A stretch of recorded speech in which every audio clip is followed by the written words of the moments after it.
আবারও না আসলে নাই, দরিদ্র ইউনিয়ন চলে এসেছি চরুপসায়। আমি আপনাদেরকে দেখানোর চেষ্টা করতেছি কিভাবে তিলের আবাদ হয়। আমি কিন্তু তিল ক্ষেত থেকে এটি ভিডিওটি নিলাম আপনাদেরকে দেখানোর জন্য।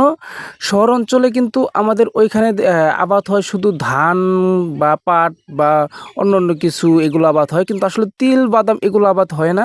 তো আমরা কিন্তু জানি না যে আসলে কীভাবে আবাদ হয়, সেটি দেখানোর জন্য আপনাদের মাঝে নিয়ে আসলাম আমি তিলের ক্ষেত। যে দেখেন, এগুলো কিন্তু তিল ক্ষেত, চারপাশে তিল ক্ষেত দেখানোর চেষ্টা করতেছি, আপনারা দেখতে থাকেন। যে এখন আমি আপনাদেরকে ঝুম করে দেখাবো তিল ক্ষেতের যে ফুল রয়েছে, কিন্তু এই ফুলের পাশাপাশি দেখেন এই যে দুইটা ধরে রয়েছে তিল, এটা কিন্তু তিলগুলো ঝুম করে দেখানোর চেষ্টা করতেছি। দেখেন যে তিল কিভাবে ধরে রয়েছে, এটা কিন্তু একটা খুলের ভিতরে, এটি এড়ালে পরে তিল বের হবে। এটা আপাতত তিল ক্ষেত ছোট অবস্থাতেই রয়েছে, আপনারা দেখতে থাকেন। আপনাদেরকে সব কিছু দেখানোর চেষ্টা করি আমি, তবে আশা করি দেখার জন্য আপনারা পেজটি ফলো দিয়ে আপনারা পাশে থাকবেন সবসময় দেখার জন্য।